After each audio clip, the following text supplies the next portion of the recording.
ডাকলো না, আমাকে একবারের জন্য দেখতে চাইলো না। কিন্তু দেখেন আমার বোনের স্বামী কিন্তু কথাগুলো শুনেন। শ্বশুর শাশুড়ি সবার সাথে কথা বলছিল। আমি রান্নাঘরে ছিলাম, রান্নাঘরে রান্না করছিলাম। রান্না করার পর আমার শাশুড়ি সবাইকে খাবার দিল, তাও আমার স্বামী আমাকে ডাকলো না। আমার স্বামী কিন্তু ঠিকই তার পরিবারের সাথে খাবারও খেলো। বিকেল হয়ে গেল, তারপরও কষ্ট। স্বামী আমার রুমে আসলো 5টা না, বছর। আমাকে একবারের জন্য ডাকলো না।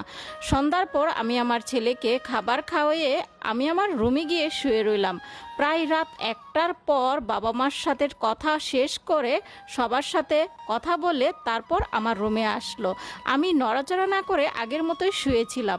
আমাকে 2-3 বার ডাক দিল। আমার তখন খুব রাগ হলো, সেই সকাল 10টায় আসছে আর এখন আমাকে ডাকছে। সারাদিন কোথায় ছিল? স্বামী স্ত্রীর সম্পর্কেও কি শারীরিক চাহিদার মধ্যে সীমাবদ্ধ? আরও কতভাবে ভালোবাসা যায় দুজন দুজনকে, চোখে হুম। চোখ রেখে হাতে হাত রেখে। কিন্তু আমার স্বামী